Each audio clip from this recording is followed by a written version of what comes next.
All right, everybody, it is Global News Week, and as you can see, Global has one thing on the mind this week, and that is Final Fantasy IV. And you know what?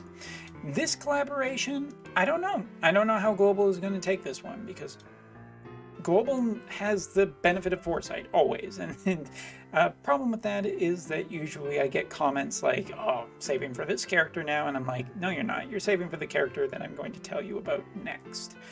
Probably. But people have their favorites. People have the things they like and everything. And I'm not here to tell you that Final Fantasy IV is a bad collaboration or anything like that. However, it is probably a low-key collaboration compared to, you know, the new one that is coming up in the future. So much so that tonight, during Global's new video, I guess they have a hard time telling Roman numerals because during the video where they're showing off, you know, Final Fantasy IV, well, that's not the Final Fantasy IV Roman numerals, guys. I feel like employees of Gumi and, you know, working with Square Enix probably can tell the difference between Roman numerals, and I don't know, maybe Goldbez is my favorite Final Fantasy VI character. I'm not entirely sure.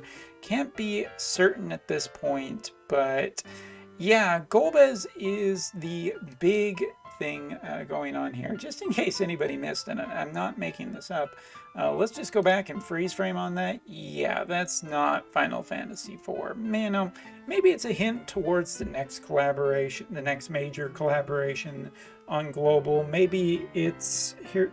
Maybe it's the producer showing off his true colors of which Final Fantasy he really likes. I don't know. But Goldbez, definitely my favorite Final Fantasy VI character, and let's not dwell on that any more than we have to, because that's not what this video is about. This video is about taking a look at the news as well as a few details that I find interesting when looking at it. First of all, I take a look through, I took a brief skim through the video, obviously was busy streaming and everything tonight, so if this has been cleared up since the time that, you know, I was looking and the time that this is going on, I'm not entirely sure if Cecil is coming back as a free giveaway character for anybody who started playing the game since then.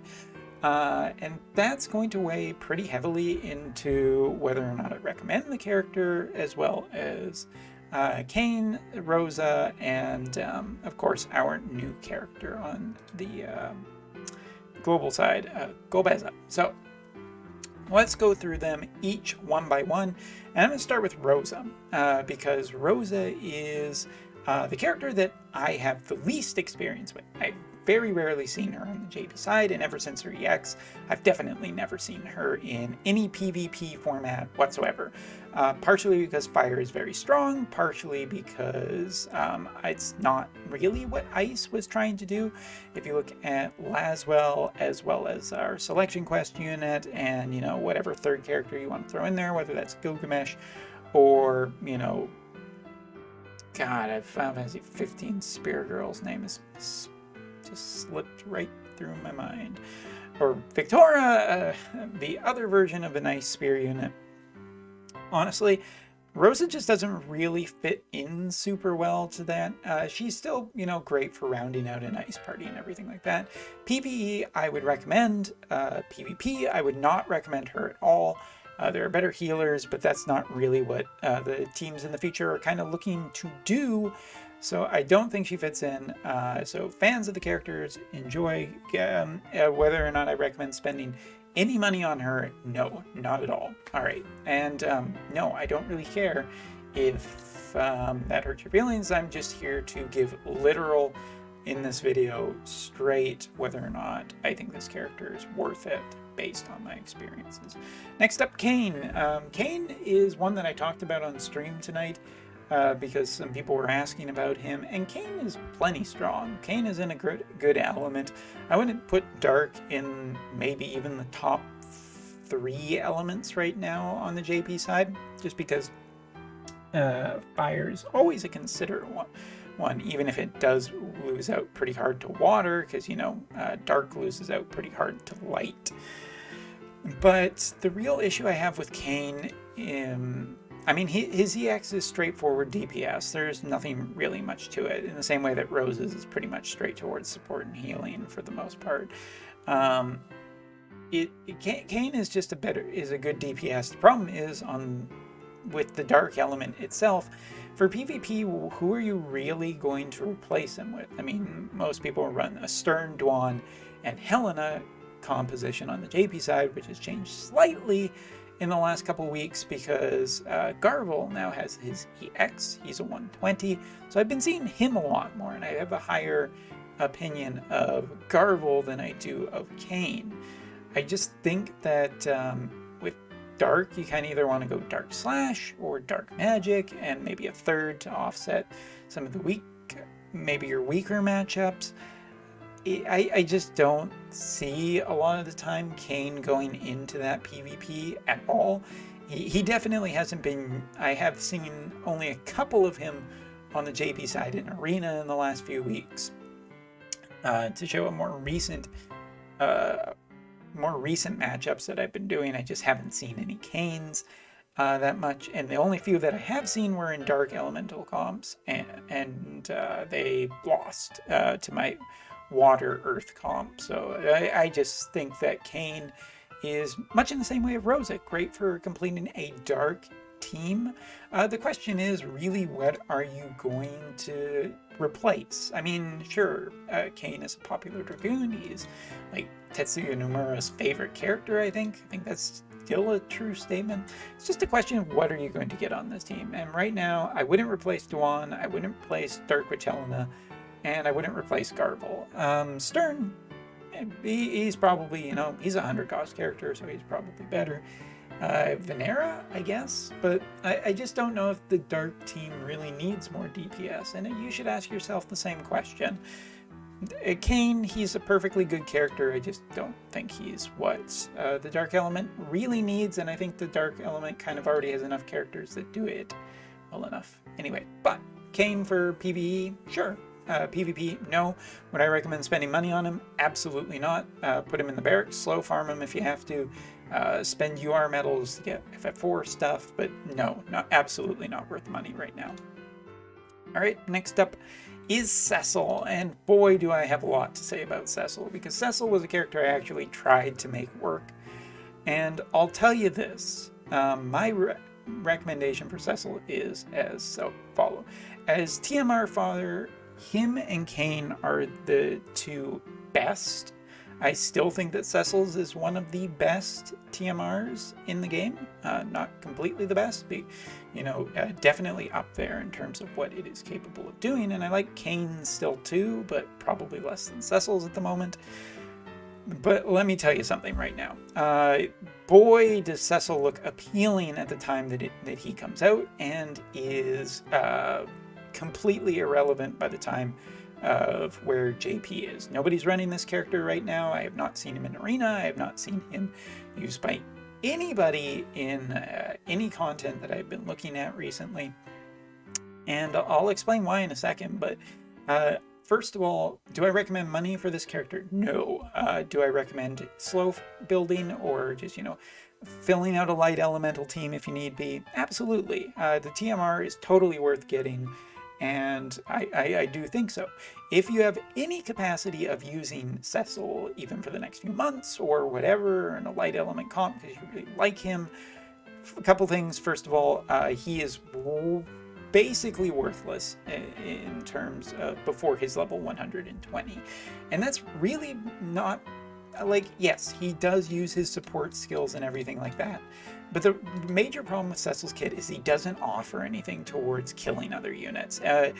I was running him on a team with like a 99 LC, with Lucio, with Ramza, and Thancred at one point. And the funny thing is that the only character who really wasn't contributing to the party was Cecil, because it took him too long to move anywhere, it took him too long to hit anything, and mine was below like 120, sure, but that's a big thing. Short of getting his job level 25 ability that gives him actual range and more capability of being a competent damage dealer, I don't recommend this character at all. I still think I think he might have even gotten worse over time. Also because of Locke and Violet coming out, but that is just a telltale sign of this character. Short of him getting this ability, he really doesn't contribute in battles. I was incredibly disappointed because I really thought at the time, I was really excited for his EX. I really thought it was going to make a big difference. And, you know, his 120 does. It does bring him up a notch. But the rest of his kit is still pitiful lacking in terms of range, something that basically every character has nowadays, that it's just not worth recommending kind of thing. So yeah, you know, if you like the character, pure PvE fine, PvP not at all. And the real reason behind PvP is just because he is the complete opposite of whatever you want to do in the light element right now. Whether you're building the super fantastic Engelbert, who I am considering just getting better over time. I mean, Warrior of Light for a defensive comp, sure, but there's a lot of strong attackers in the future. But light evasion is just such the way that light is going. And as globalers probably already know, but Lucio is just a better free character that he's just got a new trial on the JP side to get a brand new sword. That is how much better supported he is. Lucio has a better TMR. Lucio just has a better kit. He has better chaining. He has better range. He has better support. Lucio is just the better character that came along. Locke and Violet are much better uses of your light materials. And Elsie, if you're really looking for an EX upgrade into the future, I actually quite like her at the moment. So yeah, I'm recommending this. I'm not recommending Cecil at all. So just to recap really quickly before we go any further, all three of the old characters are absolutely not worth money. I don't care if they give a banner that has level 99 guaranteed off of it, because it's probably going to be a random level 99, and I just don't like those. But also, I just don't think that they really follow up anymore. Short of being fans of the characters, sure. Use free Lapis, do not use paid. Slow farm it if you have to, but really don't recommend spending a ton of resources. And that brings us to the last and new character. The only character that I can recommend with any seriousness for PvP, because Goldbez is actually pretty damn good. And I do mean that. Goldbez is one of the tankiest mages we've ever seen, and he is really good for the next couple months. And you know already where this is going. I'm relentlessly annoying about this, but that's because everyone on the JP side just knows how invalidated mages are at the moment. I mean, Charlotte is was a pretty good tank against Goldbez. I fought Goldbez's with Charlotte's in the past, and she did pretty good, all things considered. You know, she just has a kit that lends itself pretty well to fighting Goldbez, and that was probably, you know, intentional to some extent. One of the things that really hurt Goldbez's initial evaluation from me was the fact that I thought he didn't have enough spirit penetration. So a good tank would probably shut him down. Celeste just completely shuts him down. High cost on some of his abilities, and just not being able to use, like for instance, his meteor ability, which has the only real major source of spirit penetration he has is completely invalidated by Celeste. She doesn't feel anything, and she just goes on about her business while whatever attacking units are behind her. Case in point, who's behind it today? Astoria, or, you know, just any character kind of thing. Mages take a really hard hit in the future, and that it could be mitigated on the global side. There could be some global enhancements on vision cards or new vision cards that we don't know about that are going to make magic reflectable, or non-reflectable, I mean, and then Celeste is a little bit more brought into check. But this is really the most aggravating character for mage lovers to fight, and I think that it's going to be worse on global because of the fact that global has perfect future vision for the most part, minus probably the global exclusive that's coming at the 2nd anniversary.